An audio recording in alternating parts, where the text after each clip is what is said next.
As a former national security advisor, how important is the role of cyber playing in national security? I remember as National Security Advisor going down to GCHQ, the Government Communications Headquarters in Cheltenham, and being shown on a screen there just how many cyber attacks there were on UK communications in the course of a few hours.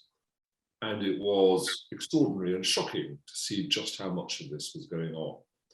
So the answer is that cyber, it was important then, and it's even more important now, and the government's put a lot more resources into our cyber attack defences. And this, of course, in the first place is about protecting government communications and military communications and other parts of the state. It's also about educating our businesses, our corporate sector, on how to protect their confidential information. Because for them, information about new technology, new products, is extraordinarily valuable, so they need to be defending themselves as well, because there are certainly attacks going on all the time. So cyber is now a very, very big part of the national security scene for us and for other countries that around the world. In your opinion, what are the key traits to good leadership in business and politics? Yeah, there are some obvious points here. You need to know your stuff if you are going to lead a group, an organization. You need to be pretty much well informed on everything that is going on that you should be concerned with. You need to be ready to front up, not just when there is good news, but most of all when there is bad news to impart. And you need to show creativity and purpose and commitment as much as anything to inspire the others in your team, but also just to deliver your own best effort, what you're doing. But there's one other point that often doesn't get mentioned, in my view, that is as important of all of those more obvious ones, which is you need to be a good listener. Because if you want your team to be engaged and committed and to welcome your leadership, they need to feel they're contributing. And all the best stuff I ever wrote or did when in my 40-year government career was drawing on some brilliant work by people in my team. And you have to acknowledge that. You have to live in an environment where you encourage feedback of all kinds, whether positive or negative, including for yourself. And you have to show your team that you are listening to them and taking their views into account, because no matter how good you are, you can't know everything. And that's why you need people working with you who believe that if they speak up, that will be appreciated. As a civil servant of 40 years, how much has changed in politics in Whitehall since you began? Quite a lot has changed. I mean, politics has become sharper edged. It's become less polite, less decorous.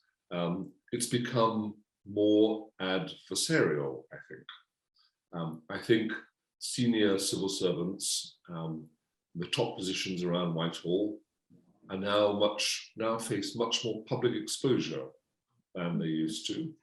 And you've seen with the current government in the last couple of years, a number of very senior civil servants who have been pushed to resign because they are out of sympathy or are accused of being out of sympathy with the government's policies and intentions. And that didn't happen 40 years ago.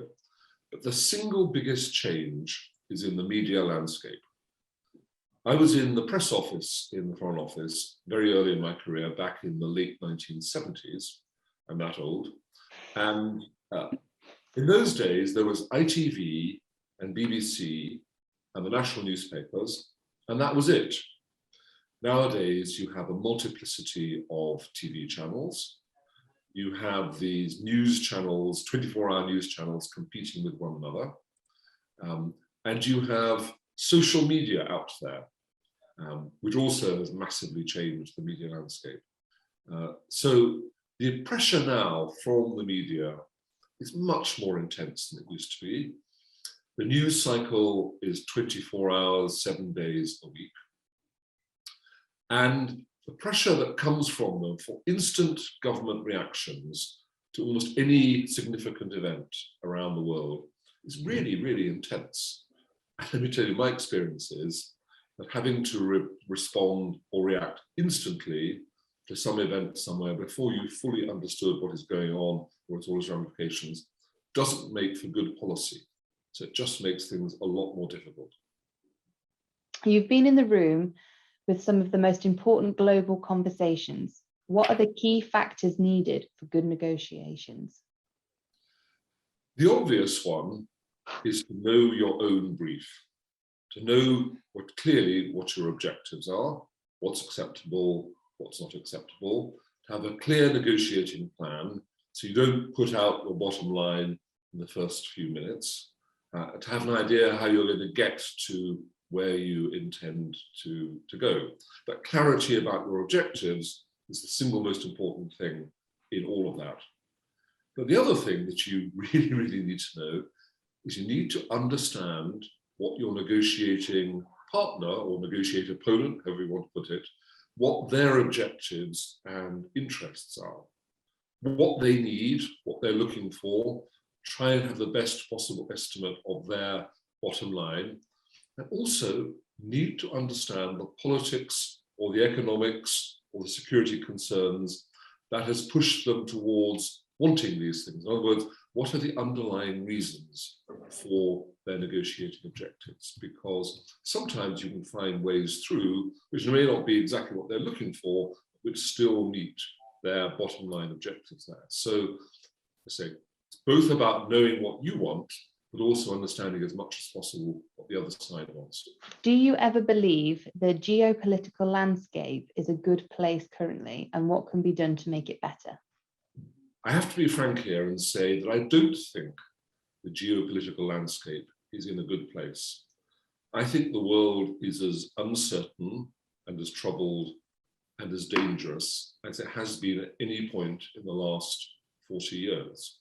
I think we now have war in Europe of a scale not seen since the Second World War. We have massive economic uncertainty around the world. We have the nightmare of climate change looming over us, and so far international response to that, the global response to that, is inadequate.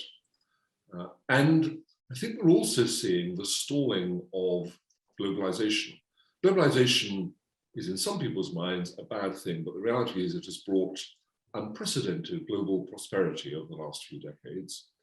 But the combination of all the factors that I've mentioned means that it is now, if not completely stalled, it is slowing down. We're going to have to get used to a world in which economies aren't growing at the rate they used to, in which you have people like Vladimir Putin invading neighbors with no reason other than increasing their own territory, not something we've seen since the Second World War, and where uncertainty prevails. That's not to mention problems like international terrorism. So I think it's quite a bleak landscape. I think it needs really good leadership around the world to tackle these problems, these challenges. I'm not sure we've got that. And of course, I would say this as a former diplomat, but diplomacy is more important than ever. Do you think leaving the EU will have had a beneficial or a negative impact on the UK? I have my own views on whether Brexit was a good idea, but we're past that because we had a referendum and a majority of British people wanted to leave the EU. And I think if you believe in democracy, you have to accept that. I do have an issue, though, with the form of Brexit that the government has chosen. British people voted to leave the European Union, but they didn't specify in that vote what form of that departure should be. What we've done is we've chosen the hardest Brexit possible. We've chosen to leave the customs union. We've chosen to leave the single market. We've chosen to even refuse to have any sort of formal, structured security and foreign policy relationship with Europe. And that means the impact on British business, on the British corporate sector, is going to be very serious and very bad. We've not seen the worst of it, anything like the worst of it yet. It means that we have to do the contacts we're having with Europe over Ukraine now are sort of going underneath the surface. And they're happening, but it shows, I think, the craziness of choosing to refuse to have a formal structured relationship with Europe on foreign policy and international security matters. I think it's going to damage our economy. And the risk is that ultimately, if we stay on the course that we're on, we're going to end up poorer than we should be. So if I were Prime Minister, I would be looking for a closer, of course, Brexit's a given. Of course, I'm not saying we should rejoin the European Union, but we need a much closer relationship with Europe. And I think we need to develop a series of agreements which bring us much closer to the single market.